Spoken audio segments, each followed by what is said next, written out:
Welcome once again to Cinemaholics, where we discuss the biggest, the best films coming to theaters and streaming online from the San Francisco Bay Area. I am the film editor of theyoungfolks.com. My name is John Negroni, and he is from Pittsburgh, Pennsylvania, and he is a writer over at Collider.com. Hey, Will Ashton. Hello. Will and I are going to be talking about a couple of movies. What else is new? Will, can I tell you, though, I'm feeling some FOMO. FOMO? Yeah. For what? Just a little bit. Well, you know how the Hollywood Critics Association, they had their awards and Coda won and everybody was like super excited? If you say so, yeah. I mean, I saw people were talking about the awards themselves, but I didn't see the actual list of winners. I didn't see the whole. I watched some of the live stream. I really wanted to go because it's the first year that I'm in the Hollywood Critics Association. Oh, okay. And I see. it would have been fun. I would have been able to see a whole bunch of people I know, some people in the area that like my editor over at Awards Watch was there. It would have been a fun old time, but I couldn't make it. I think so. You said Coda won Best Picture? It did. Tick Tick Boom won like the best comedy musical or whatever it is. I blank a little bit on some of the things. Yeah, Coda's doing pretty well. Should we be adjusting it for our Oscar, predictions track? What's going on? I don't know, because it also won the main award at the Screen Actors Guild. It did. Awards, right? It did. And we should also mention, like with Oscars coming up and everything like that, Power of the Dog was the front runner, but then Sam Elliott said something mean about Power of the Dog. So I guess that means the backlash is going to start. That's how it usually works, isn't it? I guess. But yeah, I mean, I think still Power of the Dog is the front runner at the moment, though I have heard that facetious. Screen Actors Guild, they picked I think Jessica Chastain for Best Actress, which kind of throws the Best Actress race for a frenzy. Like, there's no clear front runner at this point, though it was predicted that her and Nicole Kidman were the front runners at the moment for that award. So yeah, I like that it went to Chastain over Kidman because as Tammy Faye, I think that's a better performance, better movie. But yeah, I don't know. I think both those performances are kind of embarrassing, and I'd be kind of sad if either of those won. But that's a conversation. Embarrassing is such a strong word. When we do our Oscars episode, we'll do if we picked the winners. It'll be fun. But that's not what we're talking about today. We're picking a winner right now. And you know what winner I'm picking? For what? Yeah, Peter Dinklage. Okay, he's a winner. Was he nominated for a Screen Actors Guild Award for this performance? For this one, I don't know. I didn't see him get nominated for anything, but I could easily check that. Yeah, because he was at one point considered people thought he was going to get the 5th nomination for Best Actor at the Oscars, and then that kind of fizzled out. Well, he did. Okay, so he won Best Actor at the Detroit Film Critics Society. Mm-hmm. Okay, I'm not seeing anything for SAG. I don't think he won anything from Hollywood Critics. But he could, he's up for Critics' Choice Awards. He's up for BAFTA. There's a couple things coming along. So what are you gonna do? Maybe he'll come through. I don't know. But probably not. You know what's interesting about this movie, Cyrano? What's that? A lot of things. But sure. For one thing, I remember it pretty well. I saw it in December, so it's been quite a while. And I remember when I watched it, I was kind of like, is this really going to be like an awards contender? Because the audience was pretty muted. People weren't that into it. I wasn't that into it past the first act. So I was kind of like, I don't know. But then I think slowly over time, the campaigns come out. People have said, you know what, Sierra, no, more like Sierra, yes. And here we are on this movie. Holding that pun for like I actually came up with that on the fly. I'm a little proud of myself. I don't know. Well, your letterbox I saw was like, I did say Sierra, no thanks. Yeah, so it's not that original. Sure. Yeah, not even my originality suffered there. No, so this is also an interesting movie because Peter Dinklage, he's married to Erica Schmidt, and she wrote the screenplay for this. And he was Cyrano de Bergerac is a story from like way back. It was like a stage play from 1897. Edmond Rostand's play Cyrano de Bergerac, where it was different from this version because Cyrano, he can't be with the person he loves because his nose is big, and they changed that for obvious reasons because like it's not 1897 and that doesn't make sense, And also there's like I've heard some people talk around it, you know, just like you kind of run into some weird anti-Semitic stuff there, you know, even unintentionally. Point, yeah. And so it's different.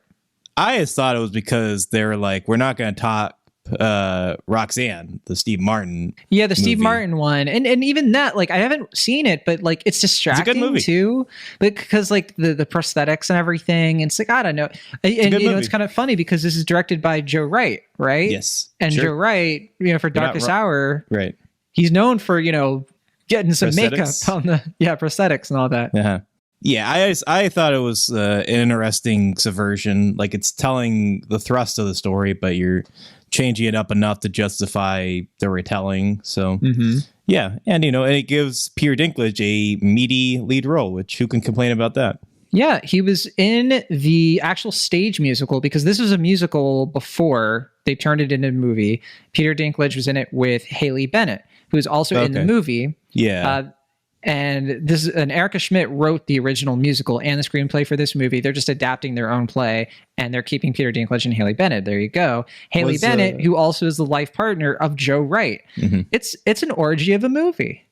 That's one way to describe it, I guess. I thought this was sort of like a COVID sort of thing, where like the play production went out when COVID was shutting everything down. They were just kind of seizing the opportunity to make the play was 2018. They had like a good couple of years. And, I didn't know. I thought this was like 2019 or 2020 or like you know, like around that time.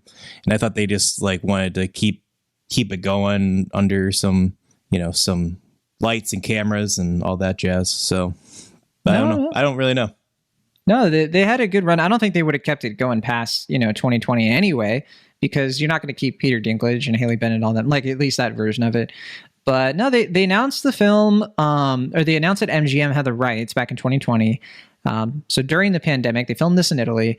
And I'm not that familiar with the original story. So beyond the change, which is it's not that he, you know, has a bigger nose, he's self-conscious because of his height. And this is Peter Dinklage coming off of Game of Thrones, of course. Game of Thrones being, you know, one of the biggest shows of all time, but also not fondly remembered for its final season for a lot of reasons we won't get into. But it's fascinating to sort of see Peter Dinklage. I think I love that this is getting attention for him because he's always been a great actor. I think Game of Thrones, certainly, you know, a lot of its success was because of him. I think he was one of the most popular characters. He was somebody who I think without him, I don't think that show would have nearly been as big. It certainly relied on a lot of different people. But I think if I had to pick one person out of that show as like, you're the heart of the show, like this needs to get done right or else the show doesn't work. And I think that's him. And so I'm really happy to see him getting his due on the big screen. Yeah, I mean, I've only seen the first season of Game of Thrones, and I didn't have much interest in continuing it thereafter. And, you know, we've had that discussion before, but the honest to goodness reason I watched the first season was because of Peter Dinklage. I was like, this guy is great. I love The Station Agent, which was, you know, his like first starring role so far as I can remember. Or at least like that was like the first time I feel like he really got a proper showcase, and that was like the same year as Elf, and I feel like people keep talking about Elf, and he's great in Elf, but like, you know, in that film, you know, it's like kind of like a jokey supporting role, which is fine. He's great at it and he's a good sport, but you know, if you see Station Agent that same year, it's just like, man, this guy is just, he has so much depth as an actor, and he just, you know, he communicates so much, and he just, you know, it was clear that like he deserved this like opportunity that Game of Thrones gave him, and it was just so refreshing, rewarding to see him get that, you know, critical and awards attention. Like, even though I didn't love that show or keep watching it, it was just so, you know, nice to see him getting all this due. And so I've definitely been happy for his success all these years, for sure. Same here. I think he's one of the few actors in Game of Thrones who's American, you know, and like people don't even realize, like, the guy was born in like, I think the Jersey Shore, you know? Oh, yeah. So that, I mean, yeah, and that's a testament, I think, to, I mean, obviously there's a stigma for Americans doing British accents and other kinds of accents, but he clearly is just like a master, I think, of the craft of acting for a lot of reasons. So yeah, I mean, his filmography, it's not amazing.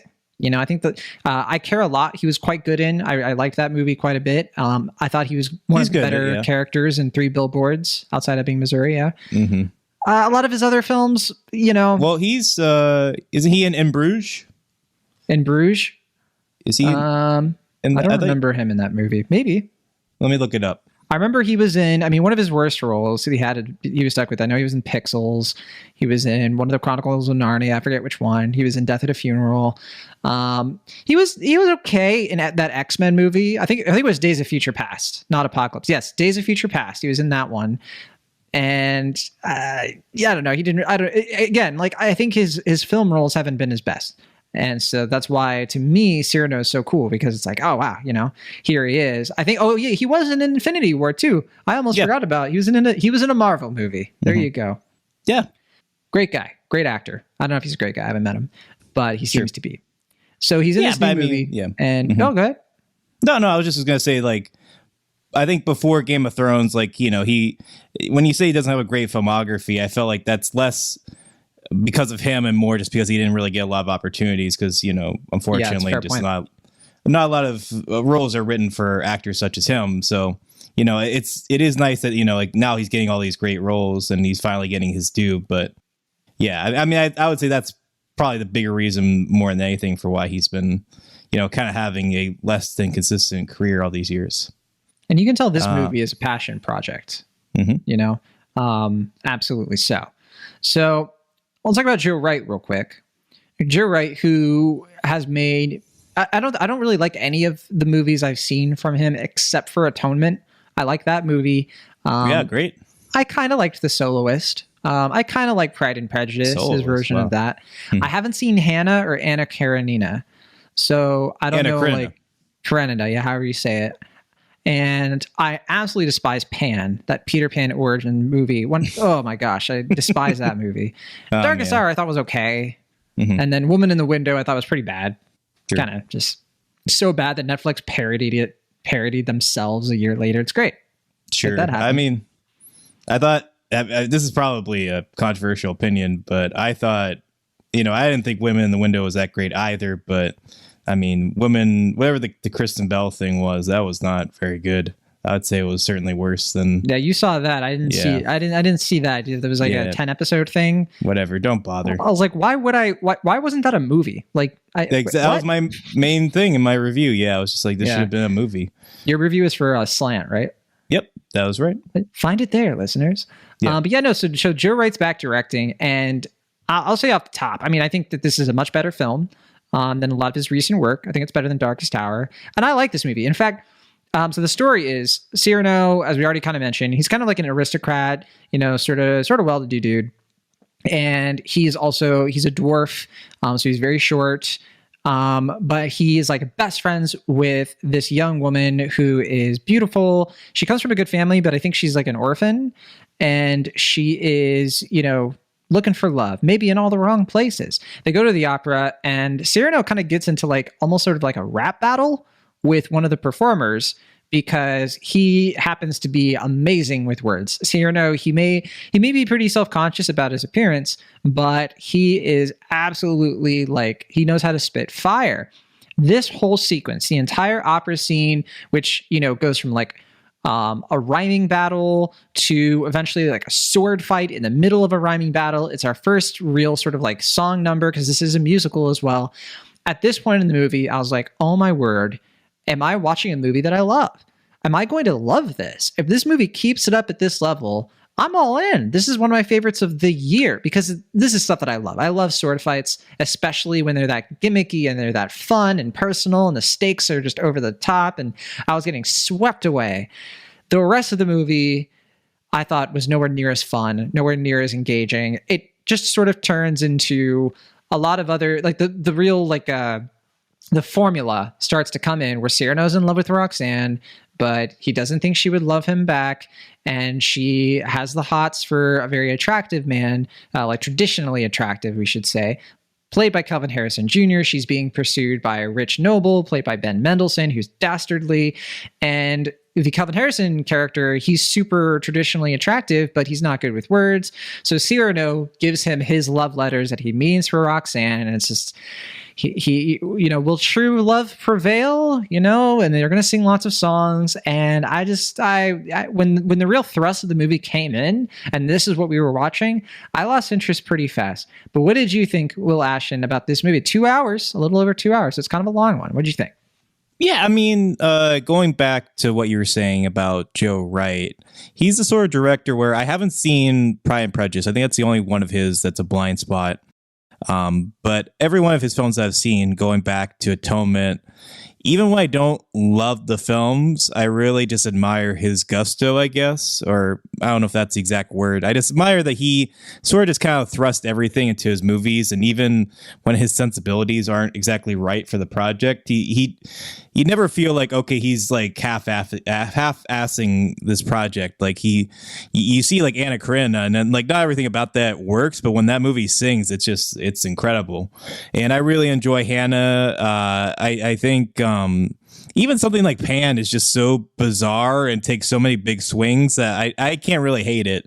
I don't think it's good, but it's just so all over the place and bizarre, and it just does so many weird things that it's just like, at least I wasn't bored by it. I mean, that's kind of how I also felt about Woman in the Window, where he just seems to kind of throw everything out there and just kind of hope for the best. And that leads into, I guess, what I feel about this film, which is that I think in some respects it is somewhat a return. Like, I don't think it's quite as good as Atonement, but it does feel like he's kind of in a more comfortable spot. Like, he definitely feels more at ease when he's in the sort of period piece thing, as opposed to something like Darkest Hour or Woman in the Window or Pan. Like, it just seems like, seeing people in powdered wigs and acting very formal and being very verbose in their love is something that seems very natural for him. It seems like that's where he feels most comfortable, because he seems to be a very sort of sincere, romantic type of filmmaker, and he has this sort of old-fashioned theatricality.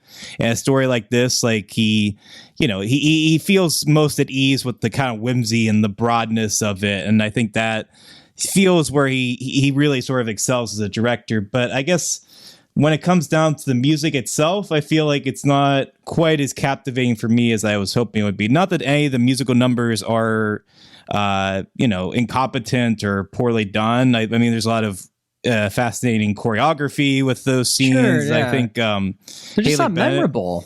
I forgot all the music. Yeah, I mean, the weird thing is that it just feels sort of I guess stilted to me. Like, it's not that it's like uninspired, but they're just like, I think his formalism gets a little bit in the way for these musical numbers. It just kind of feels like, all right, now the camera's going to zoom in here and we're all going to go like this and that. I think for a musical, you kind of need some more like spontaneity, even if it isn't sincere. Like, you kind of have the feel of spontaneity. And with this movie, it kind of just feels like, and here's the musical number, and this is when we do this, and everything feels so thought out and planned out, I guess, to a fault. Like, it just kind of feels like there's, I don't know, the emotionality of the actors really sells it, I think, but his style, I feel like, is both perfect for a musical and poorly suited for a musical at the same time. I don't know if you would agree or not, though. The music, we should say, is by The National. The band, it's like a rock band, American rock band. I like The National. Yeah, they're quite good. Aaron and Bryce Dessner did the music specifically for this film. Mm-hmm. And yeah, I have to agree with you that I don't think the music just really comes through. And I think the problem is that in every other level, I think the film is immaculate. It's filmed in Italy, like we mentioned. The costumes are extravagant. I think the performances are quite good. I think, with the exception of Haley Bennett, I don't really like her performance in this, but I really like Dinklage. I think Calvin Harrison Jr. is doing solid work in this. I don't think he's amazing in it, but he certainly brings something to it. But I just think that the music just isn't at that level. Like, it doesn't match, it feels. At times it does, at times it doesn't. And I also don't think that the music, the mood matches the lyrics. It's such a poetic sort of movie. Like, it's about poetry. It's about, having the words of saying you love someone, but not having the courage. And if that's your story, I just think that the musical accompaniment to that should be, I think, more emotionally powerful than it is. Instead, it's just kind of a flighty tune. I think it's just very melodious and it sounds nice, but I think part of the reason it's not memorable is because it just doesn't have that oomph that you want to feel when you're watching Peter Dinklage pour his heart out, through the music. He's not an amazing singer, and that's fine. He doesn't have to be, because I don't think the movie needs him to sound amazing singing, to sound good enough, and for the emotion to come through the words themselves and his expressions. But I think because the music can be kind of repetitive and kind of one note, not to pun it up, I think that it just gets tedious after a while. It's like, I feel like we're just doing the same emotional beats over and over again. There's not enough escalation. There's not enough progress and building upon. So it's just sort of a slog for 2 hours where you're like, well, just get to the point. Like, this doesn't have to be 2 hours if this is all you're going to do. And then I also just think the ending is kind of miserable. Like, not that it needed to be a certain way. I just sort of was like, this is what we're leading to. I don't know. It just didn't quite fit for me. Do you disagree? I didn't find it miserable. Actually, I don't know. That kind of goes back, I think, to that old-fashioned theatricality to it, where it just feels very romantic to me. Though I will say, in a very sort of chaste way, I was talking about that with you after the film. There's something about this movie that feels like, I don't know if I want to use this word or not, but almost sort of virginal. In a weird way. Like, it just kind of feels like these like characters just like talking about their love in a very non-sexual sort of way, which gets a little weird after a while. You're saying they should have gone Song of Solomon up in this, huh? I don't know what you're talking about. I'm not quite sure. Song of Solomon, the Bible. Oh, sorry, I haven't read up on that. Yeah, it's on your to-do list. Yeah, it's on my Goodreads list.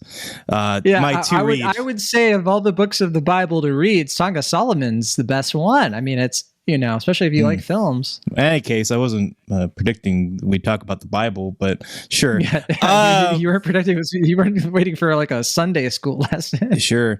I guess I expect the unexpected with you, John. But as far as, the ending, I just think, to me, like, the last scene just kind of, that feels very much like Joe Wright to me. It's just like, it's unapologetically very romantic and, corny, but in a way that feels sincere. And I guess I prefer that to something ironic at this point. Like, I kind of like that Joe Wright just has his style and just kind of sticks to it, even when his sensibilities don't always feel right. For instance, there's like one musical number here with Haley Bennett where she's like in a bed and like cuddling a letter, and it's very bizarre how it's like playing out. I don't know if you remember that scene or not, because I know it's been a while for you. But it's just, I don't know, like, vaguely. I do. Again, I remember a lot of this movie, to its credit. Yeah, it just like, there's a couple scenes like that where it just kind of feel like that feels like Pan. Joe Wright coming out is just like, I don't know about that. It's a little weird. I do want to say, I was gonna mention this, but I got distracted. But when you were talking about the film being so chaste and sort of like non-sexual, one of my favorite Letterboxd reviews I read for this was, what's better than sex? Receiving a letter. Yeah, I mean, I probably have a couple comments I can make, but I don't want to get canceled on this podcast. So, you get canceled enough as it is. Sure. But yeah, I mean, as far as what you were talking about before with Peter Dinklage's singing, that's something I actually found kind of endearing, because I know the trailers for the film. I know you haven't seen probably any of the promotional materials for this film, but I've seen this trailer ad nauseum. Like, it literally plays before every single movie, and I've, like, even down to the point where it was almost kind of hard to divorce the trailer from the movie, because I just kept watching movies like, oh, there's that scene from the trailer and there's that scene. Does this have a marketing budget? I don't know. I'm just telling you that it's kind of surprising. Yeah, I mean, it's not made in like much money. It's not in even a wide release. It's only in 797 theaters right now in North America. I just know that anytime I'd see a movie, I'd just be like, and here's the Cyrano trailer. I'd just see it over and over and over again. But the one thing that stood out to me seeing the trailer over and over and over again was that they focus so much on Haley Bennett singing. Obviously, they focus so much on all the other, very broad musical numbers, but you didn't really hear Peter Dinklage sing. And I was like, is that a deliberate choice? Does he not sing in the film? Because that'd be certainly a bizarre choice for a musical. And obviously he does sing, but like you said, he's sort of parroting. He sing talks.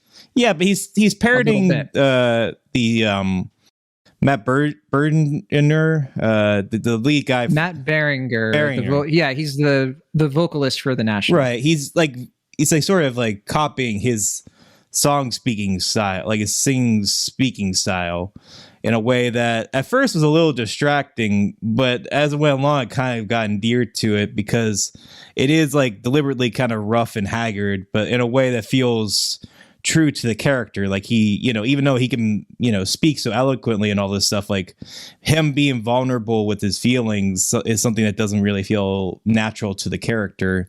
And the fact that his singing style sort of evokes that is, I thought, a pretty compelling choice. Whether deliberate or not, that's something I found really interesting and unique about the film itself.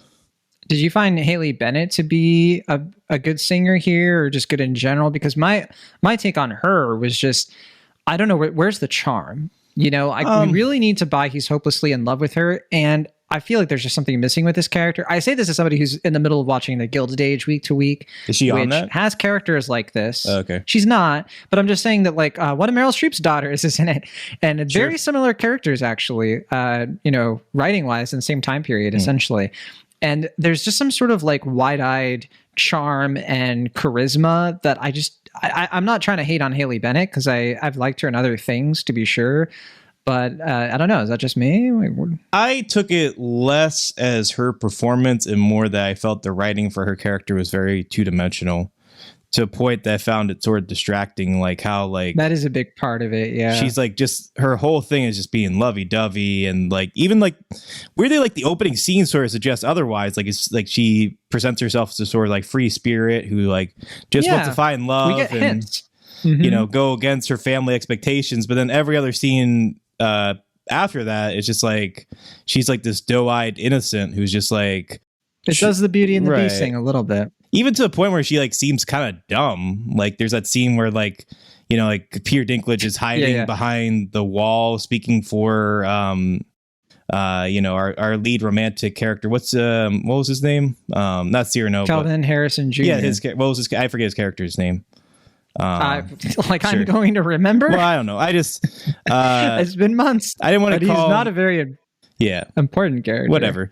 Well, he's pretty important to the film. He's like the third lead, right? But I mean, that's the thing. I think his character gets short shrift in a lot of ways in terms of the writing. There is a moment where he sort of like turns the movie on its head a little bit to that point.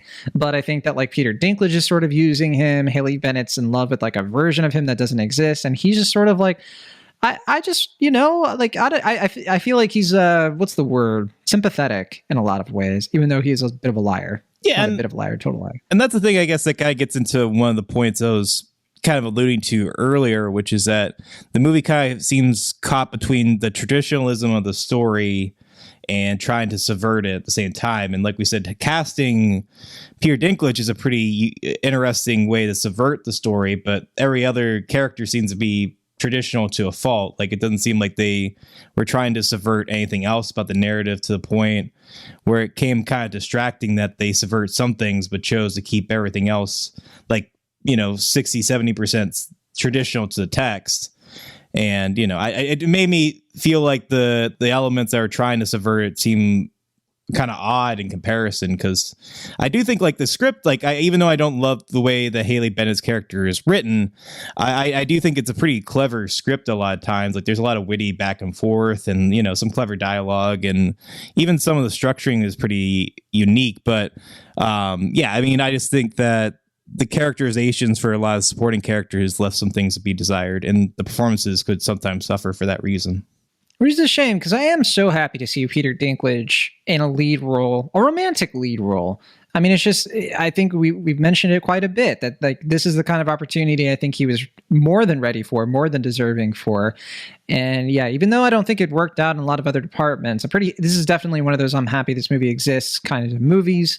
And I think his talent is very good, and I'm glad this movie is succeeding, at least critically and with like awards wise. At least we'll do the Rotten Tomatoes game, but for his benefit, I think for his career, and I come out of this, I mean, brass tacks, do you recommend this movie? I find myself struggling to recommend it. There are very few people I know, like I can easily recommend this to, my friends who like watch Lindsay Ellis videos, like people who love themselves, like Phantom of the Opera, love stuff that's like more traditional. And like, even if it's imperfect, they can really dig in. They understand context for the time period very well. And they're, they obviously like Peter Dinklage and all that he can do. But in terms of like the everyday, like average, moviegoer, I'm a little hesitant like that they'll like this very much. I think this is a very lovely watch your grandma sort of movie, and that sounds like a slight, but that's actually a pretty sincere recommendation. And that my grandma's a pretty harsh critic. Really? It's not Fox News. She's not that. I'm just what I mean though is that like it's I think something that warrants a big screen in that, like I said, it's very theatrical, very grandiose in how it's told and presented. Sure. But the story is, something kind of traditional and basic to a fault, I think. Like, and like I said, there's a sort of stilted quality to it that prevents it from really like fully coming to light. But there is so much to admire here. And if you do see in theaters, I do think the musical numbers become a little bit more memorable, and they stand out a little bit more than they would otherwise, because you're seeing them in this very, big, larger than life way that the movie theater provides. And I think, like I said, maybe what I'm thinking is that it's like a PBS quality or something. Yeah. Yeah, but I mean, that kind of goes back to like the PBS thing, where it's like it's something you could comfortably watch with like your grandmother and not feel like embarrassed by or anything. But at the same time, it doesn't feel like you're wasting your time watching it, because, clearly a lot of talented people worked on this, and, they really put their hearts into it. And there is something very passionate and romantic about the film. But it's not the sort of... Maybe we can watch the stage musical someday. Maybe. But it doesn't really like stand out in the memory though, because like it just, like you said, it doesn't really have enough, it doesn't have quite that oomph to really make it like a tour de force or something that I think lives up to Joe Wright's earlier works. I'm not quite sure if he'll ever really match the level of atonement, at least in my estimation. But I mean, at the same time, I don't think it's like an embarrassment for him that some of his other recent projects have been. So in that respect, yes, to answer your question, I would recommend the film. Very nice. Let's play the Rotten Tomatoes game. Way more critics have logged this on Rotten Tomatoes than I was expecting. 197 reviews. That's pretty cool. I think the awards bump is giving it some love. And I guess I wasn't specific earlier about how much money it has made. It has made $2.5 million at the box office after a week of its sort of semi-limited release. It's in more theaters than limited release can sometimes give way. Like sometimes limited releases like 1 or 2 theaters, and other times it's like this. It's like it's not 1,000, which would be more of a wide release, but it's just under that. And so I think that if this thing continues to sweep more awards and stuff like that, it could get that bump. But it's probably going to lose money because its budget is $30 million. Yeah, so kind of an expensive movie there. Right. What Oscar was it nominated for again? Was it costumes? Costumes was the only one. Yeah, best costume design, yeah. which I do not think it will win. No, I don't think either, but I just feel like we didn't mention that earlier, so that's something that should be noted. True. Yeah. Okay, so the Rotten Tomatoes game. 197 critics. What do you think the Rotten Tomatoes score is, Will? I'm seeing 76. That's what I'm seeing in my head. You got one of those numbers correct. 86%. Bit higher. I'm actually surprised. I probably would have guessed around you, like probably no higher than the 70s, but I think critics are responding to this more favorably than I certainly expected, as I said before. But okay, what about audience score? We have 100+ verified ratings. What do you think the Dinklage stands are saying at this point? 64%. 86%. Oh, okay. We have a double. We have Snake Eyes. 86. I guess Snake Eyes would be 1%. I don't know. But 86. It's a fun combination there. So very high for both. And then I didn't look up cinema score. Do you think there's a cinema score for this? Probably not, but I don't see one. What the theaters? It didn't get like a streaming release. Yeah. So. I'm not seeing it on the cinema score, but we do have our Letterboxd average rating out of 5. What do you think that is? We have 11,000 people have logged it on letterboxd.com, the best social media app for cinephiles. Are we plugged by Letterboxd now? Are we sponsored that? No, I just love Letterboxd that much. Oh, wow. Okay. 3.4? 3.3. Very close. Very nice. All right. That is Cyrano. You can check it out maybe at a theater near you, or it'll probably be on some sort of video on demand at some point in the near future. We do have the Oscars later this month because it is now officially March as we record this. All right, let's get into our next and final film, No Exit. I actually hadn't heard of this movie, No Exit, until you had brought it up to me, Will. You're like, hey, there's this movie. It looks like it's a tight thriller, and it's coming to Hulu, and it's something that we can review since we're both pretty strapped for time. And, there were other things that hit theaters, some smaller releases too. I certainly didn't have time to go to the theater or doing much of anything this past week, but I did have time to squeeze in No Exit. You did as well. Again, it's on Hulu. What is this movie? It is, as I said, a thriller film. It is directed by Damien Power. Do you know who Damien Power is? I don't recognize any of the other films that he's done. What else did he do? Something called Killing Ground, which looks like that's a full-length film. I think he's done a bunch of shorts. Sure. And he did a short called Bat Eyes in 2012. Something called Peekaboo, which is also 10 minutes. I think Killing Ground is his only feature length. That does sound, if I'm not mistaken, familiar, but I don't think I saw that film. It sounds vaguely familiar to me, although I don't recognize anybody from the cast except for oh no, I don't know who that is. Never mind. But yeah, no. So this guy, Damien Power, is here with a new movie called No Exit, and kind of an interesting movie where we both had the same thought while we were watching this, that this is sort of like a contemporary version of The Hateful Eight, right?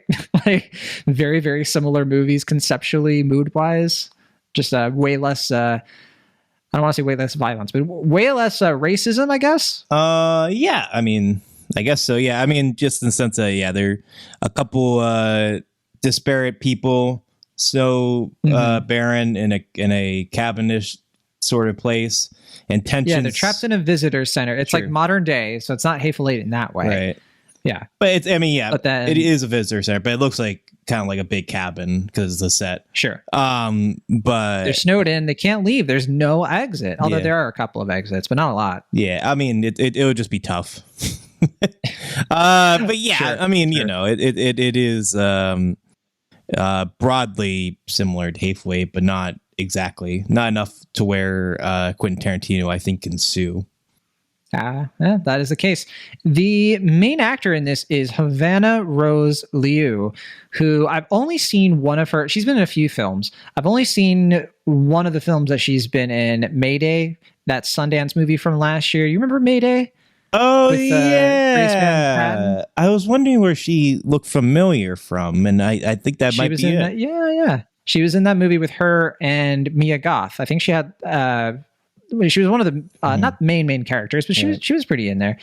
She's also in the new movie, the new Josephine. She's going to be in the new movie. Excuse me. The Sky is Everywhere. That just came out. New Josephine Decker film. Yeah, just came out. I heard it's not great. Yeah, I've seen a couple of good reviews, a lot of really negative reviews so far. Yeah, that came out the weekend of Valentine's Day, I remember, and we debated doing a review of it, but that weekend was just like, just so much stuff came out that week and we couldn't get to it, unfortunately. Yeah, we didn't get to it, but what are you going to do? Not watch it. That's what. Yeah, so Havana Rose, I like her in this movie. She plays a junkie who is in a group meeting, and she gets a call that something's happened to her mom. She rushes to go to the hospital to see if her mom is okay. She's estranged from her family, however. And so this is kind of a desperation sort of move.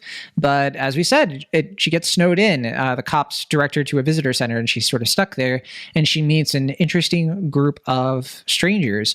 One of them is played by Danny Ramirez, who he was in Assassination Nation. He's going to be in Top Gun, but a bunch of other things. I almost didn't recognize him because I'm used to seeing him without his beard. But he's one of the main guys in this. We also have the wonderful Dennis Haysbert, who has been in a lot of really good things. I mean, Heat, probably his biggest best movie, arguably. I know he was also was it The Unit? That he was, that was like the TV show he was in. I know he's in like the Allstate, that's Allstate's hands. Mm-hmm. He's in 24 as the president. I mean, so much stuff he's been in. Mm-hmm. But he plays like a Marine in this, which makes sense because if you heard his voice. Yeah. And then great voice. We also have David Rysdahl, who, wonderful to see him again. Remember him from 9 Days, that movie, and if you say so. I forget. Did you see 9 Days? Yeah. I mean, yeah, I did. Okay. we're gonna say something controversial about 9 Days. That's the one that they came out last year, right? Yeah. I like that movie quite a bit. It was decent. Yeah. And then one of the last actors we have here is Dale Dickey, who, the legendary Dale Dickey from wonderful things such as Hell or High Water, Super 8, Palm Springs, Leave No Trace, Winter's Bone. I mean, just so many other movies. But okay, so they're trapped in a blizzard, and our main character, her name is Darby. I almost forgot. And she discovers that maybe one of these people she's sort of hanging out with in this visitor center, maybe they're up to no good. Maybe something bad is going on, and she starts to suspect that something kind of dark and shady is happening, and she has to figure out a way to survive. So what did you think of No Exit? Will Ashton, is it your favorite movie of 2022? Yeah, I mean, I thought this was a solid thriller. But it's a weird film for me because it's like, I think it's solid. I think it's well done. I really like the plotting. I know it's based on a book. I didn't know that until after the film though, but it has like kind of like a 90s throwback feel to it. And that like, it's just very like character focused, gives some really solid actors some nice time to kind of ham it up, but in a way it doesn't feel, like over the top or anything like that, at least until the end when it has to be. But it's all about escalating stakes, but it's also pretty clever in terms of like subverting some expectations early on and feeling like it's not really like wasting the audience time. Like you get a lot of information, but in a way that, doesn't feel like they're like kind of stalling for time outside of like one, card scene, but even that's pretty entertaining. But the weird thing for me is that like, I feel like it's an easy movie to compliment, but thinking back, I don't like think about it a lot because I think it just kind of does its job and then serves its purpose, and then that's it. It's not like a movie I'm like reflecting on a lot or thinking it's really deep and thematically rich. I think it's like a really solid piece of genre filmmaking, but in this kind of streaming age, it's just kind of like you watch it, you're like, that's a pretty good movie, and then you move on with your life. So it kind of makes talking about it a little bit weird. Yeah, it's like I almost want to, because you're echoing a lot of what I was going to bring up. I almost find the conversation around this movie more interesting in light of this is the kind of movie that gets made today for a streaming service. It's like a slam dunk conceptually. Like this is the kind of thing, like if it was on Netflix, it would be like on Netflix's top 5, probably be up there, because it does everything that I think most people who want to watch a movie on a weeknight or something with somebody, and they're kind of just vaguely interested in, true crime or regular crime or anything involving crime and suspense, and just something that's really easy to sum up in a sentence. A group of characters are stuck in a cabin and it looks like one of them is a criminal. Like that's pretty easy to sell. It's kind of got that like dread. The actors are certainly good in this movie, but yeah, solid is the word. It's like, we don't have TV movies anymore. We have streaming only releases now. And it's a very certain type of film. And I think it's been fun, Will. We've spent the last few years, arguably since 2018, 2017, when it really got going with Netflix, we've seen like the sort of evolution or progression or whatever you want to call it, this shift of like a new type of movie sort of being developed in real time as we've been discussing them. And I think that's kind of the fun thing about this movie. It's just like they have this thing down to a science. It reminds me of how like the Marvel movies, they kind of just have it figured out. They know how to just keep doing the same thing in like slightly different ways, like enough that people are still going to show up and pay money. And that's kind of what we're getting with these sorts of movies, albeit through 20th Century Studios and Hulu, even though this to me is such a response to a Netflix, original thriller. Honestly, I know it's based on a book and everything like that, but even then, the similarities don't end there. Yeah, I mean, it's kind of hard to not compare this movie to Kimmy, which we just recently watched. The main reason being that both incorporate nail guns pretty frequently into their plots. I didn't even think about that, but sure. But also, it just like both those are like streaming movies that are like kind of like chamber thrillers that feel like they're made in COVID because they're one location. And, or one primary location, I'd say. And they allow, some actors kind of like stay dormant in one place and kind of go back and forth in a way that, you know, for the people involved doesn't feel like super dangerous to make in, say, like 2011 or whatever. But, you know, at the same time, like I said, it does feel like it's made for a streaming audience, and that like the cinematography of this film, it's not terrible, but it also kind of leaves a little bit to be desired. Like it just kind of looks cheap, but not like overly distractingly so, but you can kind of just tell that it's a set and that you're like seeing actors you know, acting against a backdrop that's like meant to be like a blizzard, and it's not enough to take me out of it, but like that kind of gives that TV movie quality that you're talking about, where it's just like that eliminates a little bit of the stakes, because you're just thinking like, oh, I'm watching actors acting as on a set. But I think, you know, but at the same time, I mean, good showcase for Damien Power, you know, like showing that what he can do on a pretty limited budget. Sure, yeah, but I also feel like when you compare it to Kimmy and you see and obviously, you know, Damien Power doesn't have the same experience and, you know, the veteran status that Soderbergh has. We got to be a little bit fair, sure. But I feel like he can still like be pretty stylish and compact in what he does. And like, you know, like there's so much nifty stuff in that movie that even though it's intended for a streaming audience, it has a cinematic quality. And this, you know, I do think it would be fun to see it with a crowd. Like if you watch it with a bunch of people, it can be, you know, easy to kind of like get into it. And that's something that I feel is lost with streaming. But at the same time, it feels like it's made for a streaming audience so much that they kind of prevented themselves, I worry, from making it seem kind of more visually appealing. And so that I feel like is a deterrent for the film. My advice to anybody who checks it out is I think the setup for the movie takes a bit too long.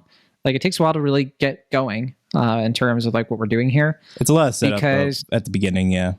Yeah, and I think it's partly because they want this to be more than just like, she's got to survive. There's got to be more at stake for us to care, right? Well, why does she need to survive? What's really on the line for her? What's her trauma? What's going on, you know, outside of this very atrocious situation? And so you got to have that, sure. And then I think it's also a bit predictable. Like once you like really the first 2/3 of it, you're going to see most of these beats coming. But I think they kind of nail it in the third. Not nail it. Yeah. They kind of really make it work by the third. I think the last part of it is where it comes together. There's a twist in it that I only sort of saw coming, but like the way they did it was like wonderful. Like it just, you know, heart-wrenching stuff. Yeah, I mean, I would agree as far as like the first half, it's like kind of spinning its wheels a little bit, but I agree. Like, I think after like the first, like 15 or 20 minutes, it doesn't really waste your time after that. Cause it's just like, I think a lesser movie would have been like, you know, oh, there's this obviously creepy dude that's around, but then they're like, it's not him, it's this other character. And this movie is just kind of like, no, it's a creepy dude. But you know, but he's not working alone. So you got the kind of like that becomes like the mystery of it. And I felt that was kind of refreshing. And that felt a little bit subversive to me, because I feel like it's almost like going back on weird, like it's subversive and that's kind of going back to basics and weird. Cause I feel like now so many movies have to like kind of be clever about it and be like, oh no, like you have to kind of like 1, 2, 3, like check like certain boxes. And this movie is just kind of like, yeah, I mean, you know, it's pretty obvious that this guy is on the level, and you're right, he's not on the level, but he's not, you know, like I say, he's not working alone, so that becomes the mystery of it. And, you know, I think, like you were saying, I think the last, like, 30 or 45 minutes where this thing is really cooking, like, okay, like, this is tight, and that's where it counts. Like, I mean, you know, if it didn't land that, then this movie would have been a dud. But I think that's where thriller really needs to come alive, and I think Damien Power gets that. But I agree that if it was maybe a little bit tighter in its plotting in the first 15-ish minutes, I think this could have been like a good to very good film. As it stands, I think it's a pretty solid, but mostly just decent sort of film. That's what I'm thinking too, and it's nice and short. It's about 95 minutes, in and it's out. You can watch it on Hulu. I got nothing left. Not a bad movie. So that's no exit.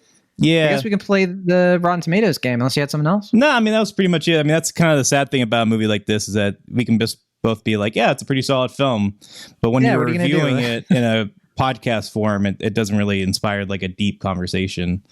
But, you know. Yeah, it doesn't. Yeah. Whatever. Like, you're not going to have like a long conversation about, like, if you watch this with a group of people, you guys aren't going to, you're probably going to talk about anything else afterward, you know? I mean, so what did you do this weekend? Yeah. I'm sure you could probably have a, you know, deep conversation about like trauma, but I feel like other movies have tackled that, or like drug addiction, right? Like stuff like that, like that tackles, but in a sort of superficial way. at least in my opinion. But, you know, I mean, the only thing I would say other than that is that it's just really nice to see Dale Dickey in a movie. I know she has a film at Sundance that was apparently really good, but unfortunately I missed it. So it was nice to see her. Yeah, I think what's hard for me is just that, like, the two movies I've seen since this were The Batman and Turning Red, which are just such movies in terms of, like, there's so much going on with those movies. So, like, this little sort of, like, streaming thing, I'm just sort of like, yeah, I did watch that. It doesn't inspire much discussion. On Rotten Tomatoes, we have 49 reviews counted. Not a lot. Not a lot of people reviewed it. And what are you going to... I'm not that surprised. What do you think the RT score is, though, for those 49 reviews? I feel like this is a type of movie where on Rotten Tomatoes, like, everyone's probably giving it like 3 out of 5 or 3.5 out of 5. Like, good reviews, but not like amazing reviews. But because like 3 out of 4 critics are going to give it a positive review, the Rotten Tomatoes score is going to be pretty high and maybe set people up for the wrong expectations. So I'm going to say 84%. Oof. Am I off? It's been a while since you were this far off. Oh, boy. 57%. Really? Is that low? Yeah, it's pretty low. Wow.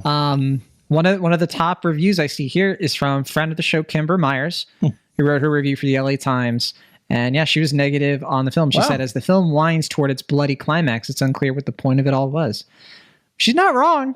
So, I feel like the point of it, I hear her on that. Pretty, I mean, not that, I have immense respect for Kimber, but I feel like the point of it's made pretty clear. I just think it's kind of a superficial film. Yeah, maybe so. Yeah. We'd have to have her here to let her defend herself in person, right? Right.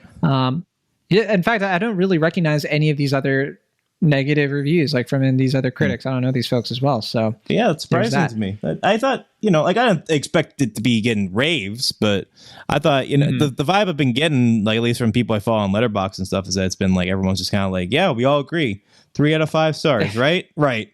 And it's like, yeah, okay. Sure.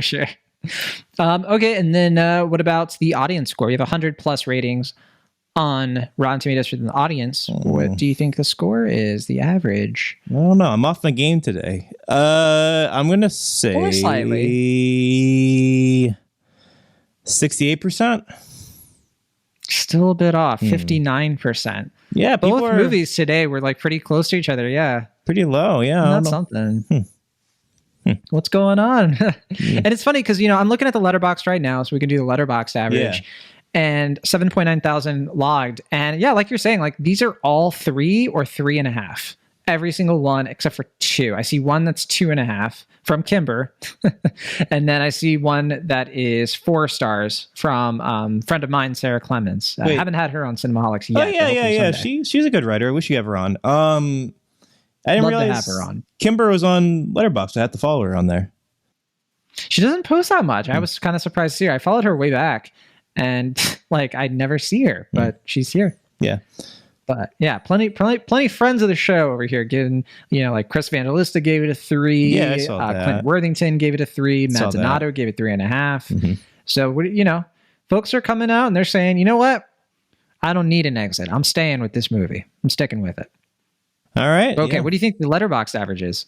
3.2. 3.1. Okay. See, when it comes to Letterboxd, I feel like you had your finger on the pulse this week on Letterboxd. Yeah. That's good. That's good stuff. All right. That's it. That's no exit. Here's our exit. We're out of here. What are we talking about next week, though? The Batman? Yeah. I hope so. Is there anything else? I mean, I'm kind of looking at the lineup here. There's A Day to Die, which I know we'll probably see that day. That's the Bruce Willis one, right? Yeah. I know you're a little sad about Bruce Willis in general. Yeah, based on, things that haven't been confirmed but alleged about him. Yes. Yeah, I don't want. Not much else coming out. Nobody wants to compete with Batman, it looks like. There's After Yang hitting limited release and Showtime. Definitely want to talk about that. I know you saw that one at Sundance as well. Yeah, I mean, I guess we didn't do a full review of it, did we? No, I mean, we talked about it, but we didn't have a review of it. So yeah, I wrote a review of it. Yeah, that's true.